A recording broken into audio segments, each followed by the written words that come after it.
Izay ny amin'ny vaoviny fa Nahitam-pahombiazana kosa ilay hetsika Paris Madagascar izay nokarakarain'ny Nid Design tetsy amin'ny village Voara Andohatapenaka ny iray hatramin'y 3 Desambra lasa teo.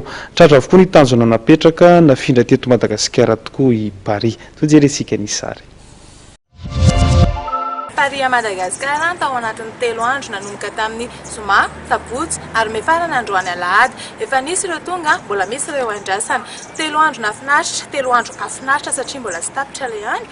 Ka efa sokatra tamin'ny fomba ofisialitsika tamin'ny zoma lasa teo, zoma tapakandro maraina, sokatra ho an'ny mpitsidika rehetrarehetra ny zoma tapakandro hariva. Efa nanomboka ny kilalao maro samihafa izay efa napanatenainantsika androany ilay izy mbola hitohy. Omaly arivontsika niaraka tamin'ny défilé de mode tantely rakotorvelo tao anatin'ny Paris Baineta teo ambanin'ny Tour Eiffel. Malariva ihany koa tsika nampiseho an'ilay 10 mirindra izay nataon'ny groupe divan tao anatin'ny Le Moulin Rouge. Dia malariva koa ihany koa tsika nanao an'ilay show niaraka tamin'ny solo Andrena solo. Nafinaritra dia tena nafinaritra manaraka. Karaha efa anatin'ny fikarakarana mihitsy fa allo surprise satria ho avy matetika any aminareo izahay, hitsidika ny tokantranonareo izahay amin'ny alalan'ny fahita lavitra fijerinareo ity.